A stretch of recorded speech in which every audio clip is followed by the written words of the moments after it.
चंद्रयान 3 से मिले डेटा से इस बात की पुष्टि हो रही है कि चंद्रमा रहने योग्य है। वह भी जितना सोचा गया था उससे कहीं ज्यादा।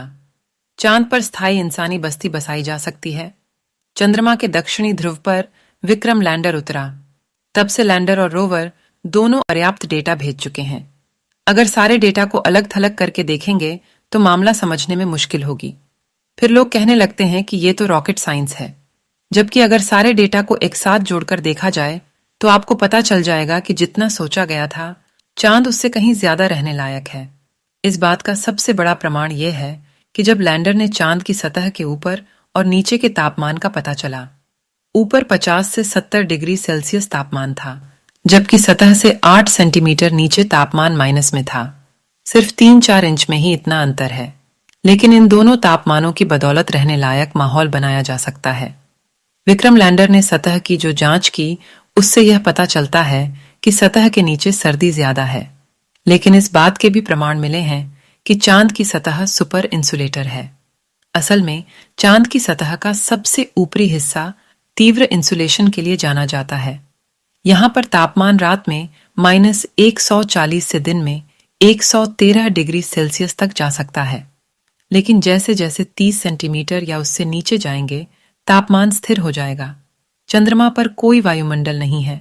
सूरज की रोशनी से सीधा संपर्क है। इसके कुछ हिस्से दिन में 123 डिग्री सेल्सियस तक गर्म हो जाते हैं, जबकि सर्दियों में -233 डिग्री तक चला जाता है। यानी यहां पर इंसुलेशन की प्रक्रिया तेजी से होगी। धरती से इंसुलेशन वाली चीजें ले जाने की जरूरत नहीं है।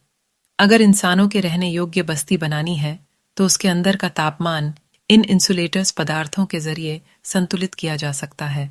यानी चांद पर बाहर बदलने वाले तापमान का असर बस्ती के अंदर रहने वाले इंसानों पर नहीं पड़ेगा। विक्रम लैंडर ने बताया है कि चांद की ऊपरी सतह की तुलना में नीचे की सतह पर तापमान में बड़ा अंतर हो सकता है। साथ ही थर्मल प्रोसेस की मदद से चांद की सतह से ही कंस्ट्रक्शन मटेरियल बनाने का इस्तेमाल किया जा सकता है। प्रज्ञान रोवर के LIBS पेलोड ने भी बताया कि चांद की सतह पर ऑक्सीजन मौजूद है। इसके अलावा सल्फर, कैल्शियम, लोहा, टाइटेनियम, मैंगनीज और एल्यूमिनियम भी है। चांद की सतह पर ऑक्सीजन इल्मेनाइट के रूप में मौजूद है। यानी आप चांद की सतह पर बर्फ भी बना सकते हैं, लेकिन चांद पर हर जगह बर्फ मौजूद नहीं है। इल्मेनाइट को रिड्यूस करके सांस लेने लायक ऑक्सीजन निकाला जा सकता है। लैंडर और रोवर से मिले डेटा से इस बात की पुष्टि होती है कि चंद्रमा पर एक दिन इंसानी बस्ती बसाई जा सकती है।